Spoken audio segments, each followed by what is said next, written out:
30 ឆ្នាំនៃឧត្តមភាពនិងនវានុវត្តន៍30 years of excellence and innovation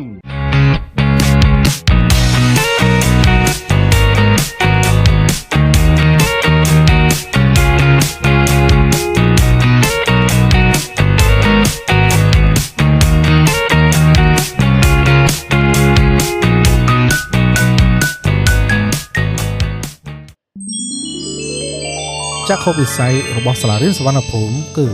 សិស្សានុសិស្សទទួលបានជោគជ័យក្នុងការសិក្សាការងារនិងជីវិតហើយក្លាយជាធនធានមនុស្សប្រកបដោយសមត្ថភាពរបស់សង្គមបេសកកម្មរបស់សាលារៀនសុវណ្ណភូមិគឺផ្ដល់សេវាកម្មអប់រំប្រកបដោយគុណភាពនិងស្របតាមស្តង់ដារជាតិនិងអន្តរជាតិដល់សិស្សានុសិស្សដើម្បីឲ្យពួកគេត្រៀមខ្លួនបានល្អក្នុងការបន្តថ្នាក់ឧត្តមសិក្សានិងអាជីពការងារគុណតម្លៃរបស់សាលារៀនសុវណ្ណភូមិគឺយើងទាំងអស់គ្នាប្រកាន់ខ្ជាប់នូវវិជ្ជាជីវៈការគោរពភាពច្នៃប្រឌិតនិងភាពជាម្ចាស់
បន្តរក្សានិងពង្រឹងការអប់រំផ្នែកសិលធម៌វប្បធម៌និងការយកចិត្តដើម្បីឲ្យសិស្សានុសិស្សធំឡើងក្លាយទៅជាមនុស្សល្អទាំងចំណេះដឹងនិងទាំងសិលធម៌សម្រាប់យុទ្ធនាការរបស់ខ្ញុំបំណងប្រាថ្នាទាំង30សម្រាប់រយៈពេល30ឆ្នាំកន្លងមកនាងខ្ញុំមានការចាប់អារម្មណ៍យ៉ាងខ្លាំងនិងសូមកោតសរសើរចំពោះការរីកចម្រើនការអភិវឌ្ឍនិងការច្នៃប្រឌិតដែលសាលារៀនសុវណ្ណភូមិបានបង្កើតកម្មវិធីជាច្រើនដល់សិស្សានុសិស្សទាំងភាសាខ្មែរនិងភាសាអង់គ្លេសផងដែរសូមអរគុណចំពោះក្តីស្រមៃរបស់ខ្ញុំសម្រាប់សាលារៀនសុវណ្ណភូមិក្នុងរយៈពេល30ឆ្នាំទៅមុខទៀតគឺខ្ញុំចង់ឲ្យសាលារៀនសុវណ្ណភូមិរីកសុស័យពេញរាជធានីខេត្តដើម្បីជាជម្រើសមួយសម្រាប់អាណាព្យាបាលក្នុងការជ្រើសរើសសាលារៀនមួយដែលមានគុណភាពល្អតម្លៃសមរម្យមានគ្រូបង្រៀនដែលមានជំនាញច្បាស់លាស់និងថ្នាក់ដឹកនាំល្អបន្ថែមពីនេះទៅទៀតខ្ញុំចង់ឲ្យសាលារៀនសុវណ្ណភូមិបង្កើតបានជាសាកលវិទ្យាល័យមួយសម្រាប់ឲ្យសិស្សានុសិស្សដែលគាត់បានបញ្ចប់ថ្នាក់ទី12គាត់បានសិក្សារៀននៅទីនោះបន្តដោយមិនចាំបាច់គិតពិចារណាច្រើនអំពីជំនាញរបស់គាត់ត្រូវនឹងសាកលវិទ្យាល័យមួយណាឡើយចំពោះចំណាប់អារម្មណ៍របស់ខ្ញុំសម្រាប់យុទ្ធនាការបំណងប្រាថ្នាទាំង30សម្រាប់30ឆ្នាំខាងមុខគឺខ្ញុំមានអារម្មណ៍ថាគួរឲ្យចាប់អារម្មណ៍និងវាមានអត្ថន័យណាស់ពីព្រោះតែយុទ្ធនាការនេះបានធ្វើឲ្យសិស្សានុសិស្សបានចែករំលែកនៅក្តីស្រមៃរបស់ខ្លួនចំពោះសាលារៀនសុវណ្ណភូមិយុទ្ធនាការនេះក៏បានធ្វើឲ្យសិស្សានុសិស្សបានខិតខំប្រឹងប្រែងសិក្សារៀនសូត្រមានគោលដៅច្បាស់លាស់និងមានទំនួលខុសត្រូវចំពោះសង្គមជាតិផងដែរសារខ្លីមួយចំពោះយុទ្ធនាការនេះគឺសូមឲ្យបំណងប្រាថ្នានៅក្នុងថ្ងៃនេះនឹងខ្លាចទៅជាការពិត សូមឲ្យបំណងប្រាថ្នាទាំង30ខ្លាចជាពន្លឺដល់ត្រចាំងត្រចែងសម្រាប់បំភ្លឺដល់ស្ថាប័នតន្ត្រីសិស្សគ្រប់ព្រមទាំងសាលារៀនសុវណ្ណភូមិនិងអភិវឌ្ឍនៅក្នុងរយៈពេល30ឆ្នាំខាងមុខផងដែរ នៅរ រយៈពេល30ឆ្នាំទៀតបំណងប្រាថ្នារបស់ខ្ញុំគឺចង់ឃើញសាលារៀនសុវណ្ណភូមិតបខ្ញុំផ្សាយចង្វាក់អប់រំនៅក្នុងការបង្កើតសង្គមវិទ្យាល័យដែលជាគ្រឹះស្ថានអប់រំផ្ទាល់ខ្លួនដើម្បីផ្តល់ជាជំនាញដែលមានតម្រូវការខ្ពស់និងអាហារូបករណ៍សម្រាប់តបភ្ជាប់ជាមួយនឹងវិស័យការងារផងដែរសម្រាប់យុទ្ធនាការបំណងប្រាថ្នារបស់យើងបំណងប្រាថ្នាទាំង30រយៈពេល30ឆ្នាំទៅមុខទៀតនេះខ្ញុំពិតជាមានមោទនភាពចំពោះគ្រឹះស្ថានអប់រំរបស់សាលារៀនសុវណ្ណភូមិដែលជាផ្ទះទី2នៅក្នុងការផ្តល់ក្តីស្រឡាញ់និងការយកចិត្តទុកដាក់ចំពោះការសិក្សារបស់សិស្សានុសិស្សគ្រប់រូប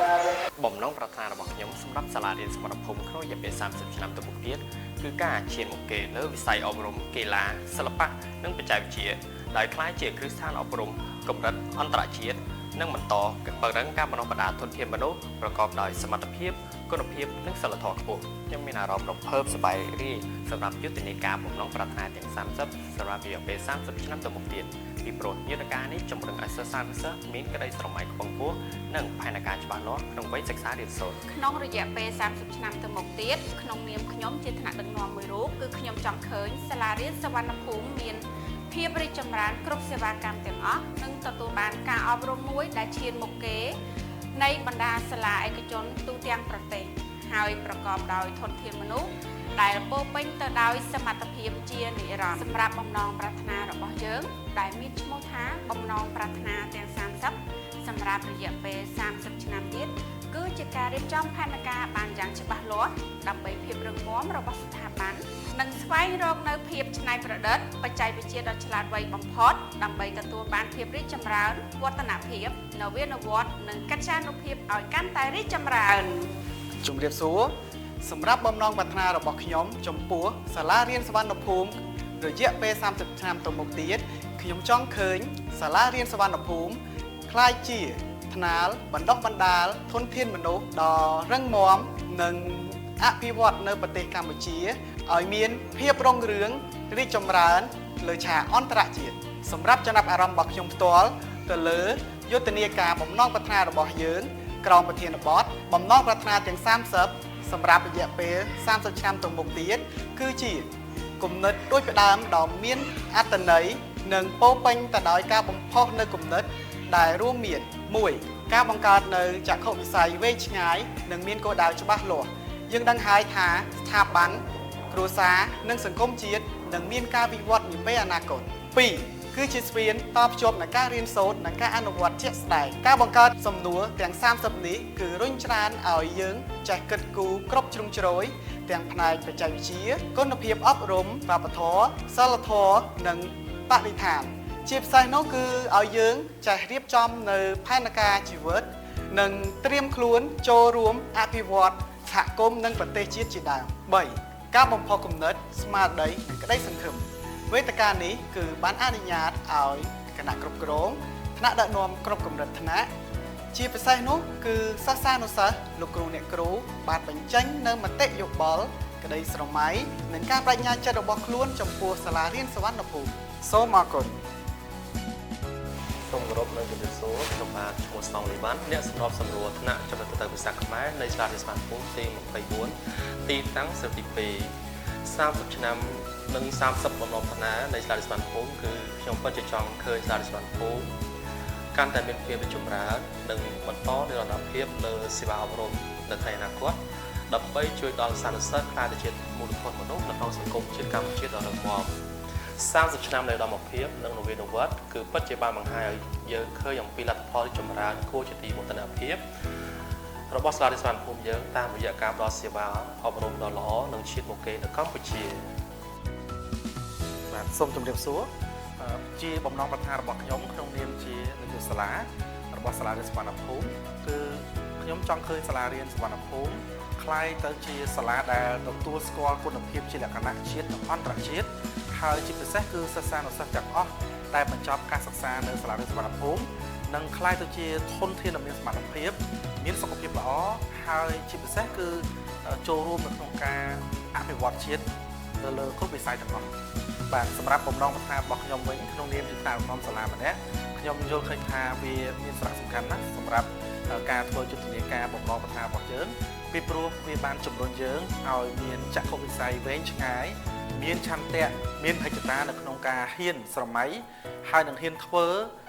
គ្រប់យ៉ាងដើម្បីឲ្យកន្លែងដែលយើងធ្វើការនេះគឺរីកចម្រើន មិនមែនសម្រាប់តែយើងទេគឺសម្រាប់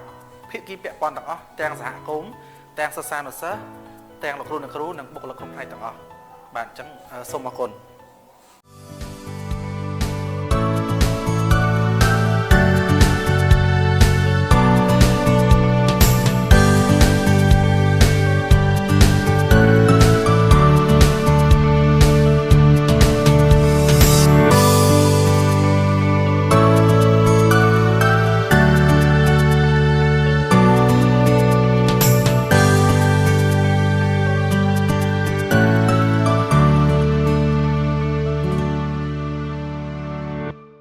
សាលារៀនសុវណ្ណភូមិជាសាលាចំណេះទូទៅខ្មែរធំជាងគេនិងល្អជាងគេនៅកម្ពុជា